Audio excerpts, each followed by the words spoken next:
आप देख रहे हैं बीए न्यूज़। खबर हमारी, फैसला आपका। इस वक्त की बड़ी खबर मीरगंज बरेली से। मीरगंज तहसील प्रभारी ओमकार गंगवार के साथ। मीरगंज बरेली कस्बा एवं देहात इलाके से शासन एवं प्रशासन के निर्देश पर जंगल में विचरण करने वाले गौवंशीय पशुओं को पकड़ने के उपरांत कस्बे की नवनिर्मित गौशाला में रखने का अभियान 4 दिन पूर्व से निरंतर जारी है, जहां चारे से लेकर पानी एवं उनकी सुरक्षा के मामले में अव्यवस्थाएं चरम पर थीं। जानकारी होने पर विगत गुरुवार को वीए न्यूज़ लाइव की टीम गौशाला पहुंची थी तो वहां पर कुल 57 गौवंशीय पशु मिले, जहां उनके चारे के तौर पर केवल सूखा भूसा और पानी पीने एवं शरद हवाओं से बचाने तक अव्यवस्थाएं चरम पर दिखी। इतना ही नहीं, 3 पशु जमीन पर मरणासन अवस्था में अंतिम सांसें लेते हुए दिखे, जिनका कोई इलाज करने वाला तक नहीं मिला। टीम ने सारी अव्यवस्थाओं कैमरे में कैद करते हुए अपने न्यूज़ चैनल पर उजागर किया तो हड़कंप मच गया और खबर प्रकाशित होने के बाद जिम्मेदार गौशाला की ओर दौड़े और वहां पर पशुओं को शरद हवाओं से बचाने हेतु टिन शेड के चारों ओर तरपाल लगा दिया गया और पशुओं को भूसे के साथ चोकर की व्यवस्था करते हुए प्रांगण में दर्जन भर अलाव जलवा दिए गए। यहां तक कि पशु चिकित्सा विभाग की ओर से भी टीम ने जाकर बीमार पशुओं का इलाज शुरू कर दिया, लेकिन एक पशु की मौत हो गई और 2 की हालत में सुधार हुआ पाया। पशु शेड में गर्मी रखने हेतु हाईमास्ट लाइटें भी लगवा दी गईं। टीम ने शुक्रवार के मौके पर जाकर सभी व्यवस्थाएं दुरुस्त देखीं। सुने जिम्मेदारों का क्या कहना है। मीरगंज नगर पंचायत के अधिशासी अधिकारी प्रदीप कुमार सिंह ने बताया कि गौवंशीय पशुओं को ठंड से बचाने हेतु टिन शेड के चारों ओर तरपाल लगवा दिया है, जिससे हवाएं पशुओं पर ठंड का प्रभाव न डाल सकें। खाने हेतु भूसा, चोकर और पीने के पानी की व्यवस्था दुरुस्त कर ली गई है। इसके अलावा शेड में अलाव जलवाने के अलावा शेड में हाईमास्ट हैलोजन लाइटें गर्मी रखने और रोशनी रखने के उद्देश्य से लगवा दी गई हैं। मीरगंज के पशु चिकित्सा अधिकारी राजेश अरोरा ने बताया कि विगत दिवस 3 पशु बीमार थे, जिनमें से एक पशु की एंट्री नहीं हो पाई थी, लेकिन इलाज किया गया और उसकी मौत हो गई। शेष 2 पशु जिनका इलाज किया जा रहा है और वह धीरे धीरे स्वस्थ हो रहे हैं, उनके विटामिन्स के लिए मिनरल्स के पैकेट अपनी ओर से भिजवाए हैं, जिससे पौष्टिक आहार मिल सके और पशु स्वस्थ रह सके। चिकित्सा विभाग की ओर से 2 टीमों को पशुओं के इलाज हेतु लगाया गया है। दोनों टीमें 3-3 दिनों पशुओं के रोगों की जांच एवं इलाज करेंगी।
क्या है? मेरा नाम प्रदीप कुमार सिंह है।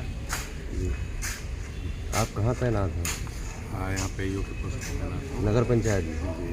अच्छा, तो यहाँ पर अब तक कितनी गायों की व्यवस्था यानी आ चुकी है गायें?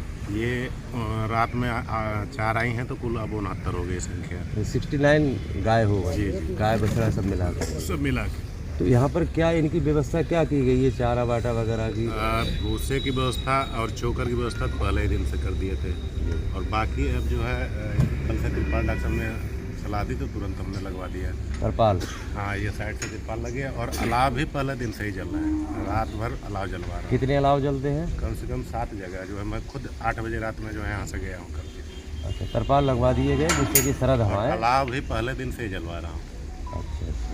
एक गाय बीमार है तो उसकी डॉक्टर साहब जो है इलाज भी कर रहे हैं रेगुलर। अच्छा, ये अपने नगर पंचायत मीरगंज की ही गाय बछड़े हैं या कहीं और? मीरगंज में तो 2-4 भी नहीं मिले। हम लोग तो मतलब काफ़ी दिनों से लगे थे, लेकिन जब ऊपर से सुझाव दिए डॉक्टर साहब लोगों ने और अधिकारियों ने कि नहीं अगल बगल के गाँव से भी पकड़वा के ले आओ, तो फिर BDO साहब से संपर्क किया गया। उन्होंने जो है अपने अपने जिस गांव में थी वहां से सूचना दिलवाई, तो हम लोगों की टीम जाके 20-20 किलोमीटर दूर तक जाके लोग पकड़ के हमारी टाउन के कर्मचारी लेके आए। इसका मतलब देहात इलाके के भी हैं? देहात इलाके के ही हैं। अच्छा, फतेहगंज पश्चिमी के भी हैं? क्योंकि गाँव वाला दूध जीवन भर लेता है, छोड़ देता है, उसकी तो मतलब इंसानियत क्या कहें उसके लिए। और जाते जाते इसके ऊपर अपने घर में जब तक वो रहती है बोरे और उससे झोल से ढके रहता है, और जाते जाते वो भी उतार लेता है। तो अब टाउन अभी 2 दिन से व्यवस्था शुरू की है। आपको भी पता है कि 2 दिन शुरुआत हुई, तो बाकी चीज़ें जो कमी रह गई डॉक्टर से सलाह लेके मैं पूरी कर दूंगा, कोई कमी नहीं छोड़ूंगा। शुरुआत है, आप लोग सहयोग करिए, यही चाह रहा हूँ बस। फिलहाल भूसा और इनके जो सब भी कुछ बाटा है, की चोकर, व्यवस्था भूसा, कर दी गई। अलाव, पर्दा, जो भी मतलब चर्चा हो रही है डॉक्टर साहब से तुरंत व्यवस्था करवा रहा हूँ कि हाँ एक भी पशु हमारे वो से मतलब हमारी लापरवाही से न नुकसान होने पाए। बाकी ऊपर वाले की मर्जी है और क्या कर सकते हैं। अच्छा, इनको गर्मी देने के लिए हाई मास्ट लाइटें लगाने की व्यवस्था है? लाइटें भी लगी हुई हैं, हाई मास्ट लाइटें भी लगी हैं। अच्छा, कितनी हाई मास्ट लाइटें? हाइलोजन से गर्मी मिले उनको, वो भी मतलब जो भी प्रयास हो सकता है वो सब किया जा रहा है। ठीक, थैंक यू। क्या शुभ नाम है आपका? मेरा नाम है डॉक्टर राजेश अरोड़ा। मैं डिप्टी CGO मीरगंज, उप मुख्य पशु चिकित्सा अधिकारी मीरगंज जी। अच्छा, आप ये गौशाला में आए हैं जी तो यहाँ पशुओं की देखभाल के लिए जो भी बीमार है जी, उसके लिए आपकी तरफ से क्या व्यवस्था की गई है? देखिए हमारी तरफ से जो भी इसमें पशु पहले जो आ रहे हैं उनका स्वास्थ्य मुआयना कराया जा रहा है। कोई गंभीर अवस्था में है उसको तुरंत इलाज मुहैया कराया जा रहा है। दवाइयाँ जो हमारे पास उपलब्ध हैं वो भी ली जा रही हैं। बाकी मैंने अपने खर्चे पे कुछ खरीदी हैं, उनसे मैं उनका इलाज कर रहा हूँ, मतलब खुद ही और करवा रहा हूँ। 2 टीमें मैंने बना रखी हैं, जिसमें एक डॉक्टर है, एक पशुधन अधिकारी है, एक चतुर्श्रेणी कर्मचारी है। 3 दिन एक टीम देखेगी, 3 दिन एक टीम देखेगी, और इतवार के दिन एक एक्स्ट्रा आदमी लगाएगा कि इमरजेंसी के लिए वो भी उपलब्ध यहाँ पे रहे, और कोई अगर इलाज की ज़रूरत है तो तुरंत इलाज मुहैया कराया जाए। अच्छा, इन पशुओं की पौष्टिकता के लिए आपकी तरफ से क्या किया गया है? इन पशुओं को वैसे तो ये साहब ने भूसे का इंतजाम करा है। कल भी एक ट्रॉली आई थी और आज उससे पहले भी था, और कुछ दाने चोकर के बैग इन्होंने मंगवाए हैं। हमारे पशुपालन विभाग की तरफ से 2 कट्टे यानी कि 60 किलो लगभग 60 पैकेट मिनरल मिक्सचर दिया गया है, जो एक पैकेट 20 पशुओं के लिए पर्याप्त है जी। उससे उसको सारे कैल्शियम, विटामिन, मिनरल्स मिलेंगे, उससे उसकी ताकत बढ़ेगी। अगर हरा चारा नहीं है तो उससे उसको भरपाई हो जाएगी उससे, यानी उसके स्वस्थ रहने के लिए ये व्यवस्था की जी, गई, ये आपकी तरफ से है? जी जी। 2 कट्टे, और आगे भी भविष्य में और जरूरत पड़ेगी, हमारे यहाँ और भी है मिनरल मिक्सचर, वो भी दिया जाएगा। अच्छा, कल जब आए थे तो 3 पशु यहाँ पर कुछ मरणासन अवस्था में अंतिम सांसें गिन रहे थे, 2 तो उनमें से कितने सही हो गए? ऐसा था, 2 तो बहुत ही नाजुक स्थिति में आए थे जी। तो दोनों को मैंने इलाज कर दिया था, और वो चूँकि उतरते उतरते ही ऐसा उनका बुखार जो था, कल वैसे ठंड भी काफ़ी थी, उनका बुखार करीब 92.8 था, तो होना चाहिए 100 के करीब होना चाहिए जी। तो उनकी तो लगभग हालत बहुत ख़राब थी। एक की तो मुझे पता है कि उसकी मेरे सामने मृत्यु हो गई थी जी। तो वो भी गौशाला में उसकी एंट्री भी नहीं हुई थी, फिर भी हमने जो भी इलाज संभव था कर दिया था। यानी 2 पशु जो कल बीमार थे और हाँ वो इसमें वर्तमान हालत में सही है? हाँ जी। एक अभी मैं उसका इलाज करके आया हूँ, तो लेटा हुआ था, अब वो उठ के बैठ गया है पशु। गाय है, वो गोवंश है, और वो उठ के बैठ गई है, जो कल लेटी हुई थी और ये साहब ने भी अलाव जला के थोड़ी गर्मी उनको देने की कोशिश करी है। यानी अलाव की व्यवस्था की गई है। हाँ, अलाव की व्यवस्था इससे की उन्हें गई। ठंड से बचाया आप जा ये सके। देख रहे हैं पीले रंग की पॉलीथीन या तिरपाल लगाया गया है।